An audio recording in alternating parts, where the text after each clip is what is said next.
ታህሳስ 21 ቀን 2018 ዓ.ም ለተማክሰኞ ምሽት 1 ሰዓት ሆኗል። በያላችሁበት እንደምን አምሽታችኋል የተከበራችሁ አድማጮቻችን። ከጄኤፍኤም 106.7 ለምሽቱ ያዘጋጀንላችሁን ሀገራዊና ዓለም አቀፋዊ ዜናዎችን የምስራቅ ሙልጌታ ይዤ ቀርቤያለሁ። በምሽቱ ዜናችን ስፖርት መረጃዎችም ተካተዋል። ደባላሌ መረጃዎቹን የስፖርት ክፍል ባልደረባችን መኩሪያ ሰፋ ሰዓቱን ጠብቆ እናንተም ያደርስ ይሆናል። አብራችሁን ስላላችሁ መርጣችሁ ስለምታደምጡን እጅግ አድርገን እናመሰግናለን።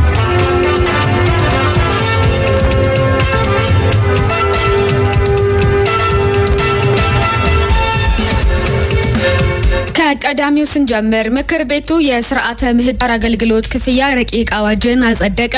ስድስተኛው የህዝብ ተወካዮች ምክር ቤት ዛሬ ባካሄደው ስድስተኛ መደበኛ ስብሰባ የስርዓተ ምህዳር አገልግሎት ክፍያ ረቂቅ አዋጅን መርምሮ አጽድቋል። የአዋጁን አስፈላጊነት በሚመለከት የውሃ መስኖ፣ ቆላማ አካባቢና ከባቢ ልማት እንዲሁም የፕላን በጀትና ፋይናንስ ጉዳዮች ቋሚ ኮሚቴዎች በጋራ ያዘጋጁትን ሪፖርትና የውሳኔ ሀሳብ የውሃ መስኖ፣ ቆላማ አካባቢና አካባቢ ልማት ጉዳዮች ቋሚ ኮሚቴ ሰብሳቢ ወይዘሮ ፈቲያ አህመድ አቅርቧል። ስርዓተ ምህዳሮች ዘላቂነታቸው ባልተረጋገጠ መንገድ ጥቅም ላይ እየዋሉና በተፈጥሮ ማገገም ከሚችሉት በላይ እየተመናመኑ የመጡ መሆኑ በተለያዩ የዓለም ክፍሎች በስርዓተ ምህዳር አገልግሎት ዋጋ ላይ የተፈጠረው ሳይንሳዊ ግንዛቤ ማደግ ለአዋጁ መውጣት መነሻ ምክንያት መሆኑን በውሳኔ ሀሳቡ ተጠቅሷል። የስርዓተ ምህዳር አገልግሎቶች ለኢኮኖሚ የሚያበረክቱት አስተዋጽኦ በፖሊሲዎችና በውሳኔ አሰጣጥ ላይ እየተንጸባረቀ የሚገኝ መሆኑም ተገልጿል። በመሆኑም የስርዓተ ምህዳርን በዘላቂነት ለማስተዳደር የሚያስችል የስርዓተ ምህዳር አገልግሎት ክፍያ የህግ ማዕቀፍና የአሰራር ስርዓቶችን መዘርጋት አስፈላጊ በመሆኑ የተዘጋጀ ረቂቅ አዋጅ መሆኑን ወይዘሮ ፈቲያ ባቀረቡት የውሳኔ ሀሳብ ገልጸዋል። የምክር ቤት አባላትን በበኩላቸው የአዋጁን አስፈላጊነት በሚመለከት አስተያየት ያቀረቡ ሲሆን በቀጣይ አፈጻጸም ላይ ትኩረት ሊደረግ ይገባል ያሏቸውንም ሀሳብ አቅርቧል። በመጨረሻም ምክር ቤቱ የቀረበውን ረቂቅ አዋጅ ቁጥር 1401 ዝባር 2018 አድርጎ በአንድ ድምጽ ታቅቦ በአብላጫ ድምጽ አጽድቋል።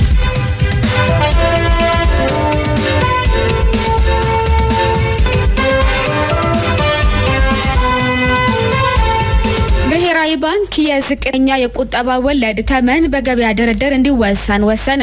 የኢትዮጵያ ብሔራዊ ባንክ የገንዘብ ፖሊሲ ኮሚቴ 5ኛ መደበኛ ስብሰባውን በማካሄድ የዋጋ ግሽበትን ለመቆጣጠርና የፋይናንስ ዘርፉን ለማዘመን የሚያስችሉ ወሳኝ የፖሊሲ ውሳኔዎችን ማሳለፉን ባንኩ አስታውቋል።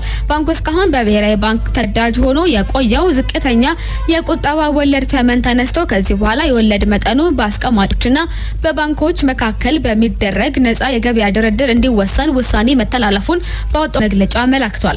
በመሆኑም ኮሚቴው ቁጠባን ለማበረታታትና የባንኩን የፖሊሲ ማዕቀፍ የተጣጣመ ማድረግ የዝቅተኛ ወለድ ተመንን ለገበያው እንዲተውና በአስቀማጮችና በባንኮች ወይምና በሌሎች የገንዘብ ተቋማት መካከል በሚደረግ ድርድር እንዲወሰን ምክረ ሀሳብ መጽደቁ ተገልጿል። ይህ እርምጃ ባንኩ ወደ ወለድ ተኮር የገንዘብ ፖሊሲ ማዕቀፍ ለመሸጋገር ለጀመረው ጥረት ትልቅ ምርታ ሲሆን ባንኮች ከገበያው ጋር የተጣጣመ የወለድ መጠን እንዲያቀርቡ እድል ይሰጣል ነው የተባለው።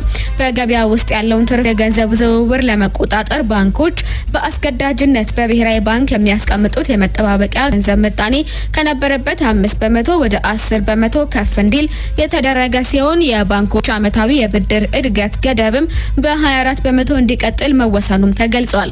የማክሮ ኢኮኖሚ ሁኔታ የገመገመው ኮሚቴው የዋጋ ግሽበት በህዳር ወር መጨረሻ ወደ 10.9% ዝቅ ማለቱን በስኬት የተጠቀሰ ቢሆንም ግሽበቱን ወደ ነጠላ አሃዝ ለማውረድ አሁንም ጥብቅ የፖሊሲ እርምጃዎች አስፈላጊ መሆናቸውን አምኖበታል። ለየሀገሪቱ የኢኮኖሚ እድገት በተያዘው በጀት ዓመት 9.2% እንደሚሆን የተተነበየ ሲሆን ለዚህም የማዕድንና የአገልግሎት ዘርፎች የላቀ አስተዋጽኦ ማድረጋቸው ተመላክቷል። በውጭ ኢኮኖሚ ዘርፍ በወርቅና በቡና ምርት በተገኘው ከፍተኛ የውጭ ንግድ ገቢ ምክንያት የኢትዮጵያ አጠቃላይ የውጭ ኢኮኖሚ ሚዛን ትርፍ ማስመዝገቡና የውጭ ምንዛሬ መጠባበቂያ ክምችቱ ከምን ጊዜም በላይ መሻሻሉን ኮሚቴው አመላክቷል። የገንዘብ ፖሊሲ ኮሚቴው የኢኮኖሚን ሁኔታ በቅርበት መከታተሉን እንደሚቀጥልና ቀጣዩን መደበኛ ስብሰባ በመጋቢት ወር 2018 ዓ.ም እንደሚያካሂድም በመግለጫው ተመላክቷል።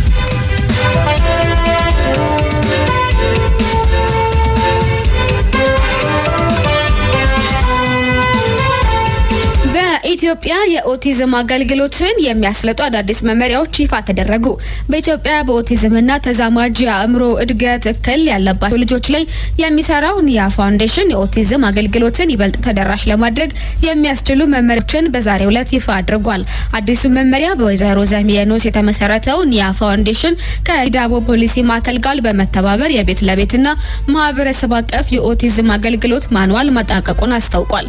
ከኦቲዝምና ተዛማጅ የአእምሮ እድገት ውስንነት ካለባቸው ልጆች ጋር ለሚሰሩ ባለሙያዎች በስነ ተዋልዶ ጤና ዙሪያ አጋዥ የሪሶርስ ማኑዋል ነው መዘጋጀቱ የተነገረው። በኢትዮጵያ በኦቲዝም ዙሪያ ያለው መረጃ ውስን መሆኑ በመድረኩ የተገለጸ ሲሆን በዓለም አቀፍ ደረጃ ከ14 እስከ 18 ዓመት የእድሜ ክልል ውስጥ የሚገኙ ከ600 ሺህ እስከ 1 ሚሊዮን የሚደርሱ ኦቲዝም ያለባቸው ልጆች እንዳሉ ተገልጿል። በኢትዮጵያ ግን በዚህ እድሜ ክልል ውስጥ የሚገኙና በማዕከላት ውስጥ ያሉ ቁጥር ከ1000 እንደማይበልጥም ተነግሯል። ለዚህም ዋናው ምክንያት አብዛኛው ልጆች በቤት ውስጥ መሆናቸውና ወደ ማዕከላት አለመምጣታቸው እንደሆነም ተጠቁሟል። የኒያ ፋውንዴሽን ዋና ስራ አስኪያጅ ወይዘሮ ኢሌኒ ዳምጠው አዲሱ ማንዋል ለማህበረሰቡ ተደራሽ መሆኑ ወላጆች ስለ